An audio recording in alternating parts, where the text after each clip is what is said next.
The royal protection officer's hands trembled as he stood before Catherine, Duchess of Cambridge. For weeks he had carried a secret that violated every protocol of his position. "Your Royal Highness," his voice cracked with emotion, "I need to tell you what I've been seeing in Prince George's classroom." Kate's face went pale. As a mother, she had sensed something was wrong with her eldest son, the withdrawn behavior. The fake smiles, the tears he tried to hide. But nothing could have prepared her for what the guard was about to reveal. What he had witnessed through that classroom window would shatter her composure, challenge everything she believed about protecting her children, and expose the cruel reality that even future kings can be broken by the weight of a crown they're too young to understand. This is the story of a mother's worst fear, a guard's impossible choice, and the hidden suffering of a child who was born into a role he never asked for. Asterisk. The October rain drummed steadily against the windows of Kensington Palace as Catherine finished reviewing her schedule for the upcoming week. Charity visits, diplomatic receptions, school events, the familiar rhythm of royal life that she had learned to navigate with grace over the years. But lately, something had been different. Something that had nothing to do with her public duties and everything to do with her private fears as a mother, Prince.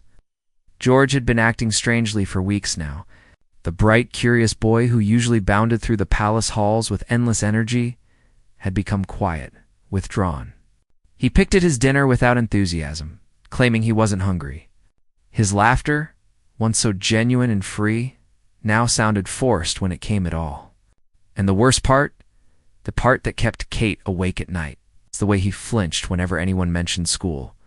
Kate had tried talking to him gently, asking if everything was all right with his friends, his teachers, his studies. George would nod quickly, too quickly, and change the subject. William had noticed too. When they brought their concerns to the headmaster at Thomas's Battersea, they were assured that George was doing well academically and showed no behavioral problems. Everything appeared fine on the surface, but mothers know. They sense things that reports and reassurances cannot capture. Kate knew her son was suffering, even if she couldn't pinpoint exactly why.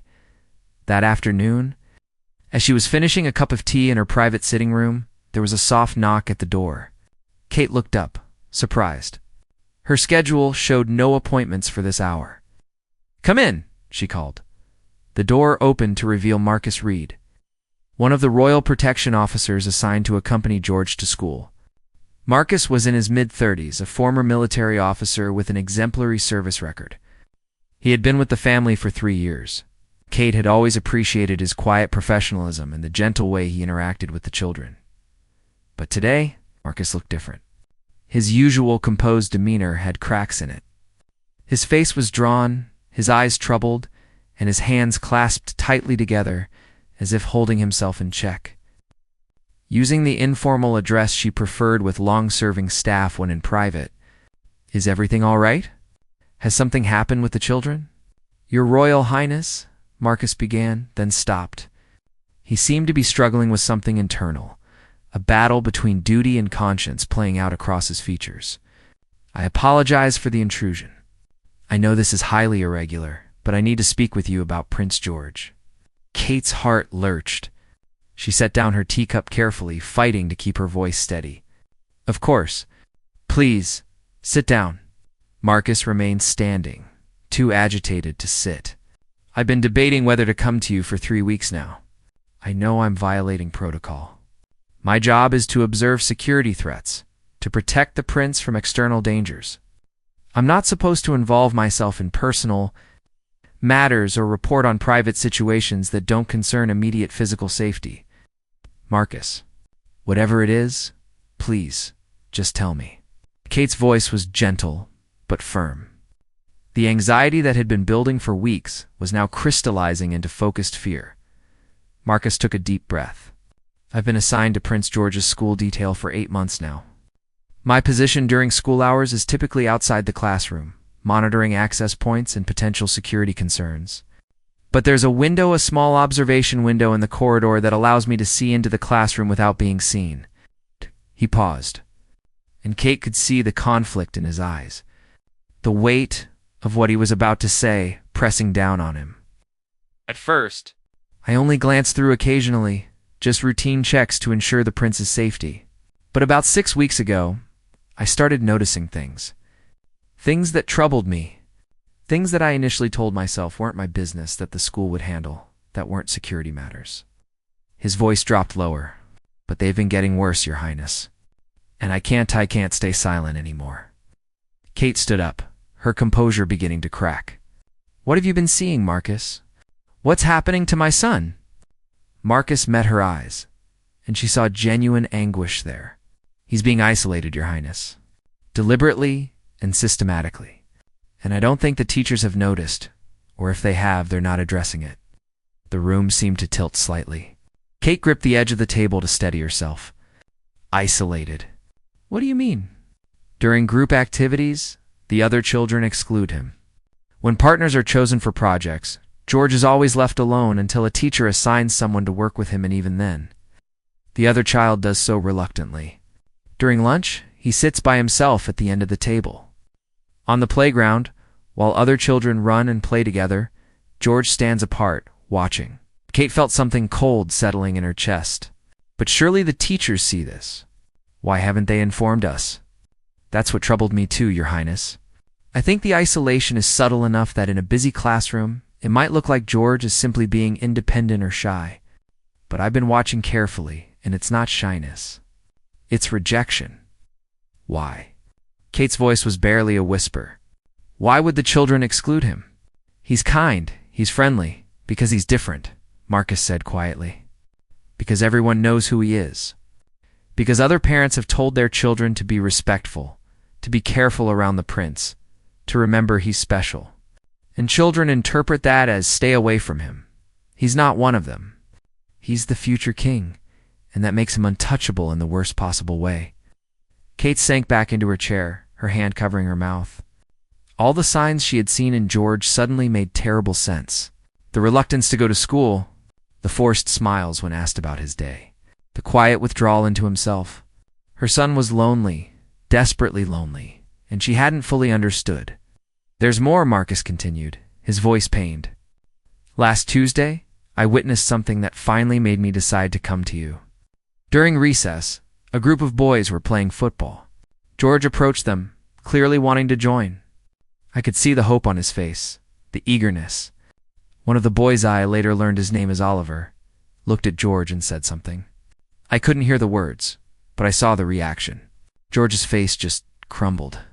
He turned away and walked to the far corner of the playground, and he stood there alone for the rest of recess. Marcus's voice was thick with emotion now. What broke my heart, Your Highness, was that when the bell rang and children started going back inside, George wiped his eyes quickly and put on a smile. A fake smile. He's learned to hide his pain so well that no one notices. Except I notice because I'm watching. And I can't unsee it. Kate was crying now, silent tears streaming down her face. She didn't try to hide them. This man had come to her with the truth her son had been too proud or too hurt to share himself. Every instinct she had as a mother was screaming to go to George, to hold him, to fix this somehow. Why didn't you come to me sooner? She asked, not accusingly, but with genuine need to understand. I thought it would resolve itself, Marcus admitted.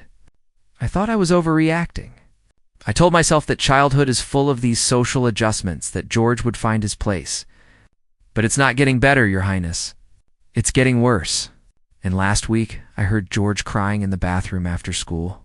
When he thought no one could hear him, a detail broke something inside Kate. The image of her brave, beautiful boy hiding his tears in a bathroom, trying to maintain the royal composure expected of him even at such a young age, was unbearable. Thank you, she whispered finally. Thank you for telling me. I know it wasn't easy, and I know you've risked your position by coming forward. My position doesn't matter, Marcus said firmly. That little boy matters. And with respect, Your Highness, someone needed to tell you the truth. After Marcus left, Kate sat alone in the gathering darkness of her sitting room, not bothering to turn on the lights.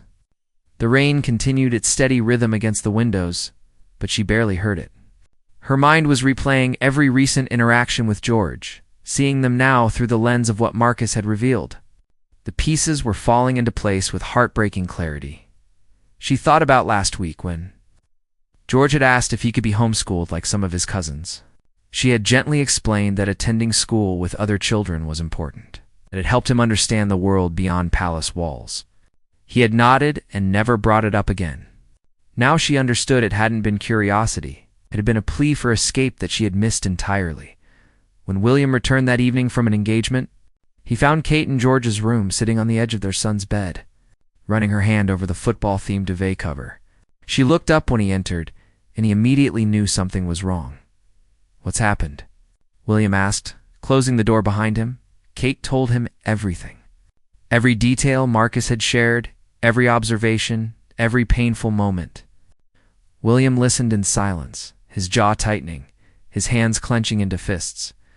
When she finished, he sat down heavily beside her. "I should have seen it," he said finally, his voice rough. "I lived through something similar. Not exactly the same, but close enough.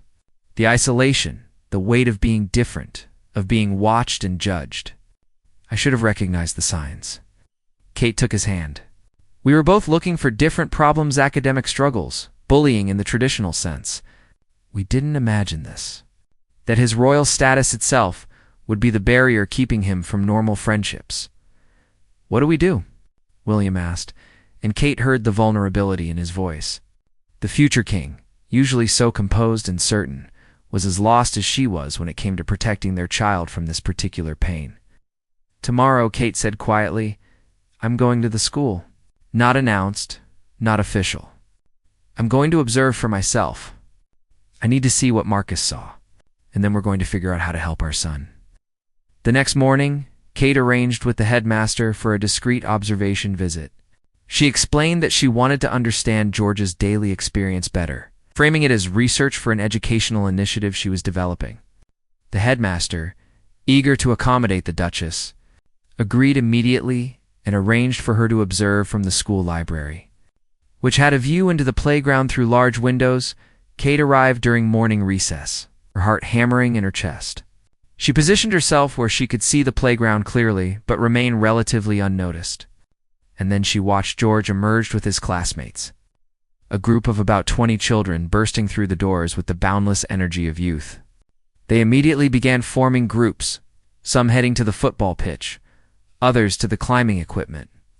A cluster of girls organizing a game near the flower beds. George stood at the edge of the concrete, his hands in his pockets, watching. Kate's breath caught. The posture was so familiar. She had seen William stand exactly that way in old photographs, always slightly apart from the group, always watching rather than participating. A football rolled toward George, and he picked it up. Kate felt a surge of hope. Maybe this would be the moment, maybe. Today would be different. George carried the ball toward the group of boys playing football. Kate couldn't hear what he said, but she could read body language. George was offering to join, holding out the ball with a hopeful smile. One of the boys, the Oliver that Marcus had mentioned, said something. The other boys looked at each other uncomfortably. Then Oliver took the ball from George with a polite nod, and the group reformed their game without including him. It wasn't aggressive or cruel in an obvious way. It was worse than that. It was polite exclusion, the kind that left no room for argument or complaint. George stood there for a moment, the smile frozen on his face. Then, exactly as Marcus had described, he turned and walked to the far corner of the playground. He sat down on a bench near the fence, alone, and simply watched the other children play. Kate felt tears burning her eyes. She wanted to run out there, to gather her son in her arms, to tell those children they had to include him. But she knew that would only make things worse.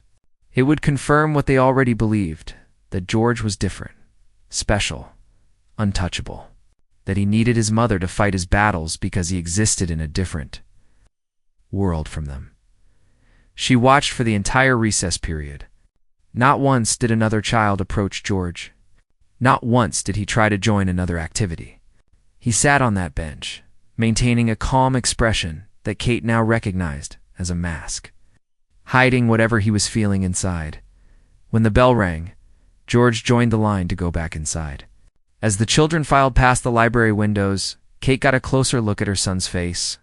The smile he wore was perfect, polite, appropriate, exactly what a young prince should display. But his eyes were empty. Sad. Resigned, Kate left the school before she could break down completely.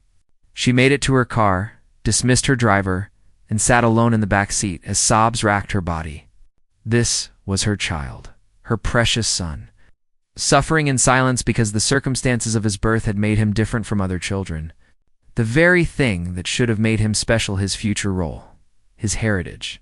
His position had instead built invisible walls around him. That evening, Kate and William sat down with George in his room after dinner. They had debated how to approach this, finally deciding that honesty was essential. George needed to know they understood that he wasn't alone. "George," Kate began gently, sitting on the floor beside where he was building with blocks, "your father and I want to talk to you about school." George's hands stilled. He didn't look up. "I'm doing well in my lessons. The teachers say so." "We know you are," William said, joining them on the floor. "You're very bright. But we're not worried about your lessons right now. We're worried about you. About how you're feeling." George remained silent, his small hands gripping a wooden block tightly. "We know that school has been difficult," Kate continued, her voice gentle but direct. "Not the work, but the other parts. Making friends? Feeling like you fit in." George's lower lip trembled slightly, but he maintained his composure. "I'm fine." "George," William said softly, "I need you to understand something. When I was young, I felt very alone too. I had my brother Harry, but at school, other children treated me differently. They were polite, but they kept their distance. They saw the prince, not the person." Finally, George looked up, his eyes wide. "Really? You felt like that too?" "Yes," William nodded. "And it was hard. Really hard. I used to pretend I was fine, that I didn't mind being on my own. But inside, I minded very much." Kate reached out and gently touched George's cheek. "Sweetheart, we saw you at school today. On the playground. We know you're lonely, and we want you to know that it's okay to tell us when you're hurting. You don't have to pretend with us."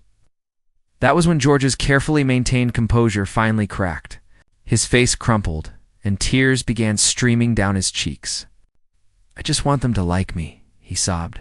"I try to be nice. I share my things. I smile and say please and thank you. But they won't play with me. They act like I'm going to break or like I'm going to tell on them if they're not perfect around me." Kate pulled him into her arms, holding him as he cried. William wrapped his arms around both of them, and for a long moment, they just sat there on the floor of George's bedroom, holding their heartbroken son. "Oliver said his mom told him to be respectful to me because I'm going to be king," George whispered into Kate's shoulder. "But I don't want to be king if it means I can't have friends. I just want to be normal." William closed his eyes, and Kate saw the pain flash across his face. This was the curse of their position. Their son was paying the price for a role he hadn't chosen, for a future he couldn't escape. "I can't make you normal," George, William said finally, his voice thick with emotion. "I wish I could, but I can't. You are who you are, and that comes with difficult things that other children don't have to deal with. It's not fair, and I'm sorry for that." "But," Kate added firmly, "we can help you navigate this. We can find ways to make it better. And most importantly, we can make sure you never have to face it alone or pretend you're fine when you're not." George pulled back slightly, wiping his eyes. "What if it never gets better? What if I'm always alone?" "You won't be," Kate promised. "We're going to work on this together. Your father and I have some ideas. But George, I need you to promise me something. From now on, no more pretending with us. No more fake smiles when you're hurting inside. We're your parents first, before we're anything else. You can always tell us the truth." George nodded, then climbed fully into Kate's lap despite being really too big for it now. She held him anyway, rocking slightly, while William kept his arms around both of them. In that moment, they weren't royals dealing with a protocol problem. They were simply parents comforting their suffering child, wishing they could shield him from every pain but knowing they couldn't. The following week, Kate and William requested a private meeting with the headmaster and George's primary teacher, Mrs. Lawson. They arrived without fanfare, deliberately choosing after-school hours when students had left. The conversation that followed was honest, sometimes uncomfortable, but necessary. Mrs. Lawson was genuinely shocked when they described what Marcus had observed and what they had witnessed themselves. "I had no idea," she said, her face pale. "George is such a polite, well-behaved student. He never complains, never causes disruptions. I thought he was simply independent, perhaps more mature than his peers." "That's exactly the problem," Kate explained gently. "He's learned to hide his feelings because he thinks that's what's expected of him. He thinks showing vulnerability would be inappropriate for someone in his position." The headmaster leaned forward, his expression serious. "Your Royal Highnesses, I want to be completely honest. We've struggled with how to handle Prince George's attendance here. We want to treat him normally, but we're also aware of the extraordinary circumstances. Perhaps we've overcompensated. Perhaps we've been so careful about not making him feel different that we've failed to notice when he actually needed special attention." William nodded appreciatively. "We understand the complexity. We chose this school because we wanted George to have as normal an education as possible. But normal can't mean ignoring reality. He is different, and pretending he's not doesn't help anyone." Over the next hour, they developed a plan together. Mrs. Lawson would implement more structured group activities, where children were randomly assigned partners, rather than choosing their own, eliminating the pattern of George being excluded. The school counselor would facilitate some class discussions about differences, uniqueness, and inclusion without singling George out, but creating a more welcoming environment generally. But Kate knew that school interventions alone wouldn't solve the deeper problem. That evening, she called Sophie, the Duchess of Edinburgh, who had successfully navigated raising her own children with relatively normal childhoods despite their royal connections. "The key," Sophie advised, "is creating spaces where George can be himself without the weight of his title defining every interaction. My children found that in their hobbies and activities outside of school formal settings, places where relationships develop naturally over shared interests." Taking that advice, Kate began researching local football clubs and activity groups. She reached out quietly to parents she had met through various charitable initiatives, people she trusted, who understood discretion but wouldn't be starstruck or intimidated by George's position. One mother, Sarah Mitchell, whose son attended a different school but was George's age, agreed to a playdate. Sarah was a doctor, practical and down-to-earth, and her son Jack was obsessed with football and dinosaurs. When Kate explained the situation honestly that George was struggling to make friends because other children treated him differently, Sarah was sympathetic but straightforward. "Talk to Jack about treating George like any other kid," Sarah said. "No special treatment, no walking on eggshells. If they get along, great. If they don't, that's okay too. But at least George will have the experience of being treated normally." The first playdate was at Kensington Palace, which Kate worried might be intimidating.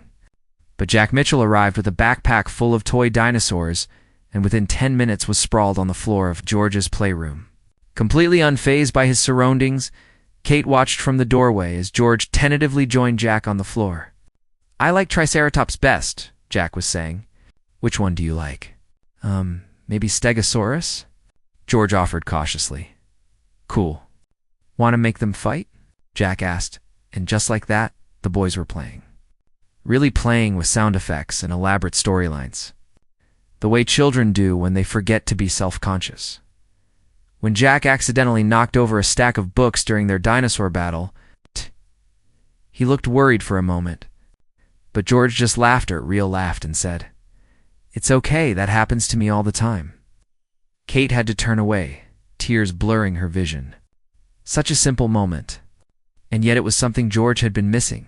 The casualness, the acceptance, the freedom to just be a child playing with another child. Over the following weeks, George and Jack became genuine friends.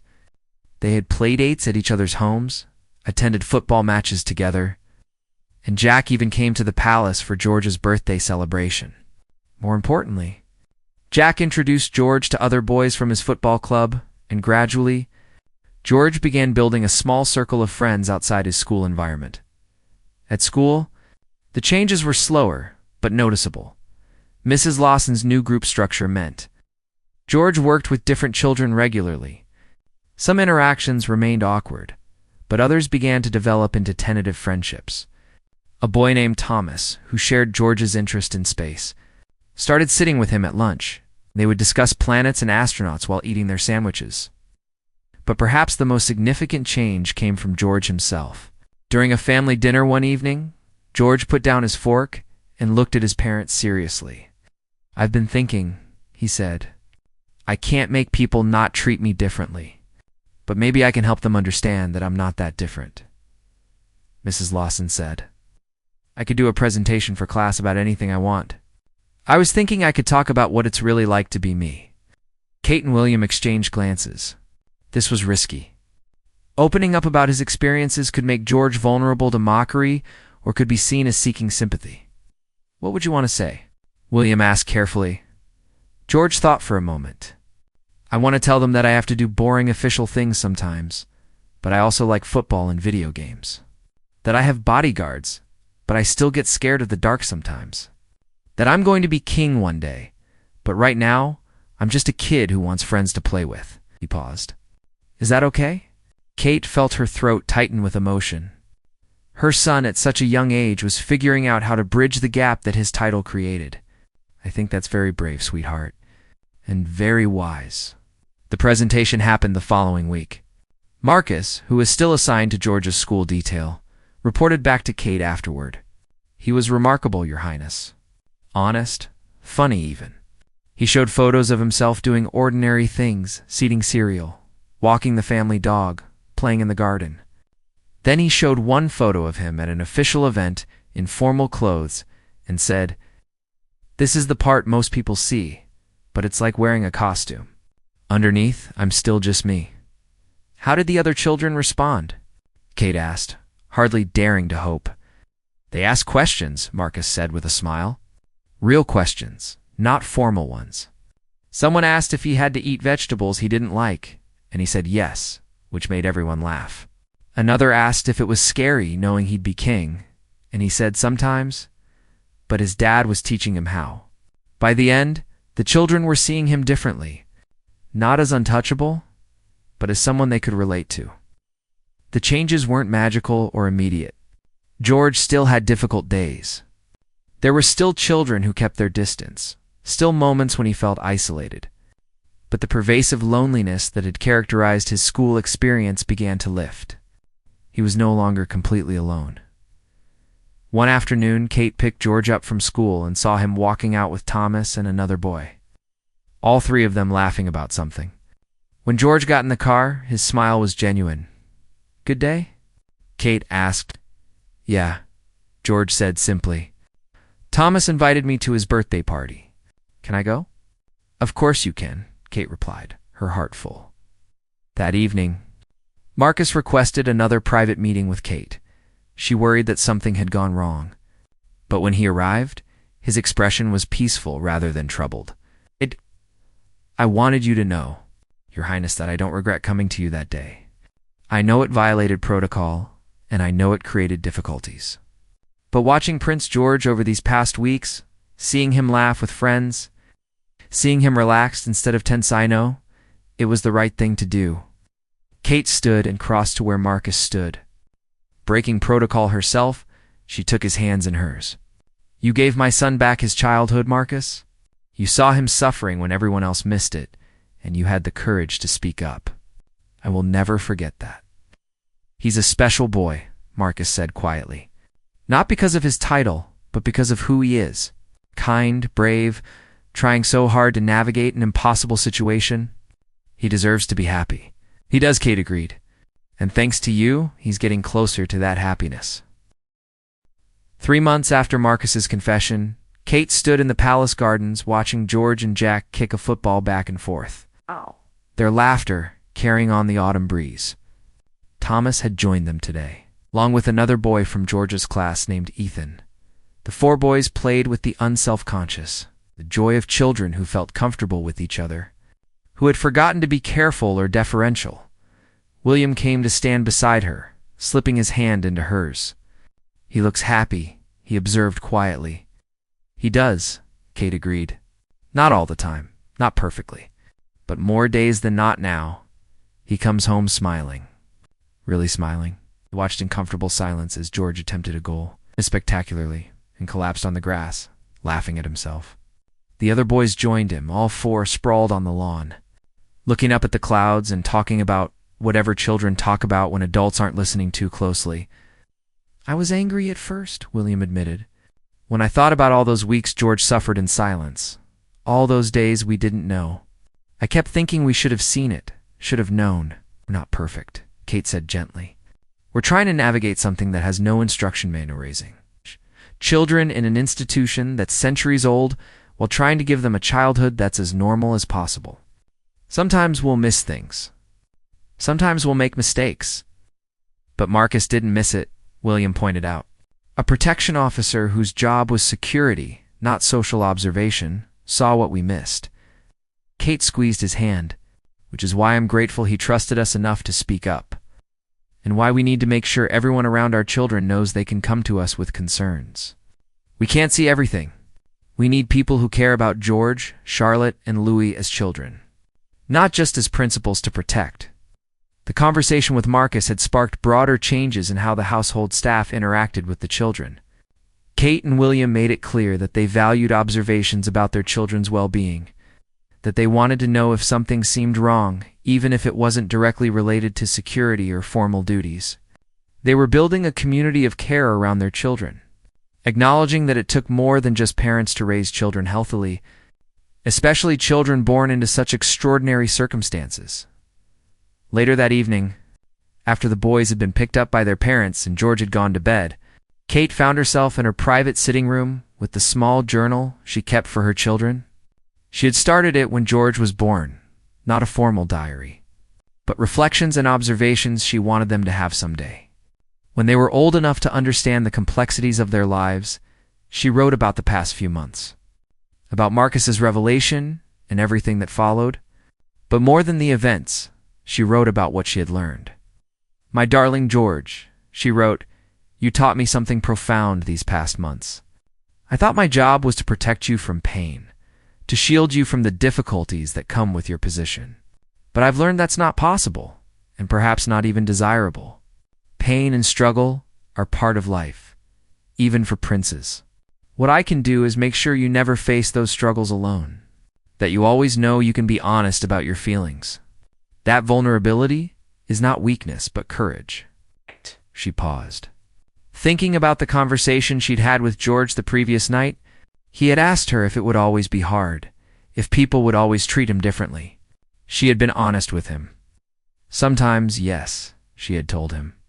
"Your position means you'll always have to navigate things other people don't, but you'll also develop strengths others don't. Empathy. The ability to connect with people across all different circumstances. The challenges you face now are teaching you things that will make you a better king someday, because kings need to suffer. But because understanding loneliness, exclusion, and struggling to fit in will help you understand and care about people who feel that way throughout your life." George had thought about that for a while. "So the hard parts can become good things later?" "Not exactly," Kate had clarified. "The hard parts will always have been hard, and that's not good. But you can use what you learn from them to help others. To be the kind of king who remembers what it feels like to be on the outside, to be different, to struggle, that's powerful, George." Now writing in her journal, Kate reflected on how her own perspective had shifted. She had grown up outside the royal family, had married into it as an adult. She had faced her own struggles, with feeling like an outsider, with being judged and criticized, with having to learn rules and protocols that weren't intuitive to her. But she had chosen this life. Her children hadn't. George, Charlotte, and Louis would grow up inside the institution. But they would also grow up with a mother who remembered what it was like to be outside it, who could help them see beyond the palace walls, who could give them permission to be human and imperfect and vulnerable. A soft knock interrupted her writing. William entered, carrying 2 cups of tea. "Thought you might need this," he said, handing her one. "Thank you." Kate set down her pen. "I was just thinking about everything that's happened, about how close we came to missing how much George was struggling." Alm sat down beside her. It terrifies me sometimes how easy it is to miss. We're so focused on the public duties, the official concerns, the security matters, and meanwhile, our son was sitting alone on a playground bench, learning to hide his pain because he thought that's what was expected of him. Ow. But we know now, Kate said firmly. We're paying attention differently now. And more importantly, George knows he can tell us. That's the real victory here, not that we solved all his problems, but that he trusts us enough to share them. William nodded slowly. My mother used to say that the worst part of her position was feeling like she couldn't be completely honest about her struggles because it would be seen as weakness or complaining. She felt isolated by her own inability to express her pain. George won't have that, Kate said with conviction. We're breaking that cycle. Our children will know that they can be honest with us, that their feelings matter, that we see them as people first and royals second. Weeks later, Kate received a letter from Thomas's mother, Mrs. Peterson. She had written to thank Kate for allowing Thomas and George to become friends. But what she said next struck Kate deeply. Thomas told me something last night that I thought you should know, Mrs. Peterson had written. He said that George told him being a prince is like having a big responsibility that you can't put down, even when it gets heavy. Thomas asked if that made him sad, and George said sometimes, but that his mom told him it's okay to feel sad, and that talking about it makes it lighter. I thought you'd want to know that your son is learning not just to cope with his challenges, but to articulate them and seek support. That's a remarkable thing for a child his age. Kate shared the letter with William, and they both felt the bittersweet pride that comes from knowing your child is growing through difficulty, rather than being broken by it. The journey was far from over. George would face many more challenges as he grew to lessons. Increased public attention, the growing weight of his future responsibilities.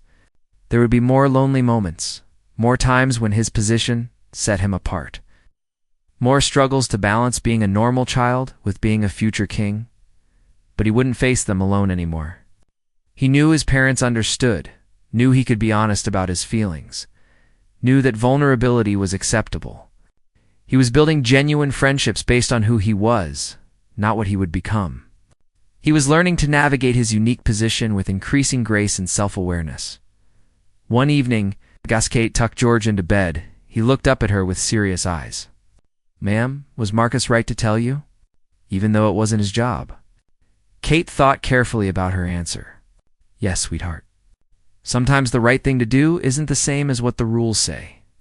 Marcus saw you hurting, and he cared enough to risk his job to help you. That's real courage and real kindness. I want to thank him, George said, but I don't know what to say. You could write him a note, Kate suggested. Just tell him what his honesty meant to you. The next day, George did exactly that. In his careful handwriting, he wrote, Dear Marcus, thank you for telling my mom when I was sad at school. I didn't know how to tell her myself. You helped me even though you didn't have to. That makes you more than a guard. It makes you a friend. Love, George. When Marcus received the note, he came to Kate with tears in his eyes. I don't deserve this, he said, holding the paper like it was precious. Yes, you do, Kate told him. You saw a child suffering, and you chose compassion over protocol. You gave voice to someone who couldn't speak for himself. That's exactly the kind of person we want in our children's lives.